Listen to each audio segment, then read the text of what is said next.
بسم اللہ الرحمن الرحیم۔ صرف 5 منٹ کا مدرسہ قرآن و حدیث کی روشنی میں 12 رجب المرجب اسلامی تاریخ۔ حضرت زبیر بن العوام رضی اللہ عنہ، حضرت زبیر بن العوام رضی اللہ عنہ بھی ان خوش نصیب صحابہ میں ہیں جن کو رسول اللہ صلی اللہ علیہ وسلم نے دنیا ہی میں جنت کی خوشخبری سنا دی تھی۔ آپ اسلام لانے والوں میں چوتھے یا 5ویں صحابی ہیں۔ انہوں نے 15 سال کی عمر میں اسلام قبول کیا، حبشہ اور مدینہ دونوں کی ہجرت کی، رسول اللہ صلی اللہ علیہ وسلم کے ساتھ تمام غزوات میں شریک رہے۔ غزوہ خندق کے موقع پر رسول اللہ صلی اللہ علیہ وسلم نے فرمایا، کون ہے جو دشمن کے لشکر کی خبر لائے، دشمن کے لشکر کی خبر لائے؟ حضرت زبیر رضی اللہ عنہ نے عرض کیا کہ میں خبر لاؤں گا۔ اس پر رسول اللہ صلی اللہ علیہ وسلم نے فرمایا، ہر نبی کے لیے حواری ہوتے ہیں اور میرے حواری زبیر ہیں۔ حضرت علی رضی اللہ تعالیٰ عنہ نے فرمایا کہ میں نے رسول اللہ صلی اللہ علیہ وسلم کو یہ فرماتے ہوئے سنا، طلحہ و زبیر جنت میں میرے پڑوسی ہوں گے۔ 36 ہجری میں جنگ جمل کے موقع پر ابن جرموز نے آپ رضی اللہ عنہ کو شہید کر دیا۔ حضور صلی اللہ علیہ وسلم کا معجزہ، سوکھی لکڑی کا تلوار بن جانا۔ رسول اللہ صلی اللہ علیہ وسلم نے جنگ بدر میں حضرت عکاشہ رضی اللہ عنہ کو ایک سوکھی لکڑی دی، بس وہ ان کے ہاتھ میں سخت تیز اور چمکدار تلوار بن گئی۔ انہوں نے غزوہ بدر میں اسی لکڑی کے ساتھ شرکت کی اور بقیہ غزوات میں بھی ساتھ رکھی، یہاں تک کہ جب حضرت عکاشہ رضی اللہ عنہ حضرت ابوبکر رضی اللہ عنہ کے زمانے میں شہید ہوئے، اس وقت بھی وہ سوکھی لکڑی والی تلوار آپ کے ہاتھ پاس تھی۔ اس تلوار کا نام عون تھا۔ ایک فرض کے بارے میں، نمازی پر جہنم کی آگ حرام ہے۔ رسول اللہ صلی اللہ علیہ وسلم نے فرمایا، جو شخص 5 نمازوں کی اس طرح پابندی کرے کہ وضو اور اوقات کا اہتمام کرے، رکوع اور سجدہ اچھی طرح کرے اور اس طرح نماز پڑھنے کو اپنے ذمہ اللہ تعالیٰ کا حق سمجھے تو اس آدمی کو جہنم کی آگ پر حرام کر دیا جائے گا۔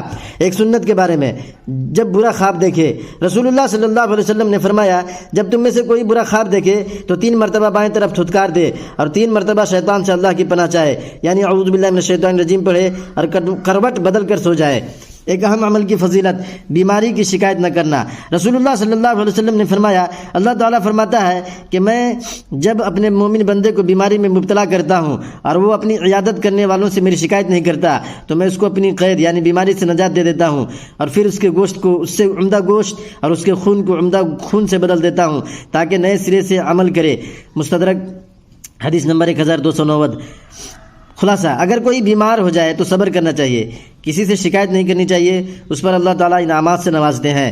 ایک گناہ کے بارے میں، اللہ اور اس کے رسول کی نافرمانی۔ قرآن میں اللہ تعالیٰ فرماتا ہے، جو شخص اللہ اور اس کے رسول کی نافرمانی کرے گا اور اس کی مقرر کی ہوئی حدوں سے آگے بڑھے گا تو اللہ تعالیٰ اس کو آگ میں داخل کرے گا جس میں وہ ہمیشہ رہے گا اور اس کو ذلیل و رسوا کرنے والا عذاب ہوگا۔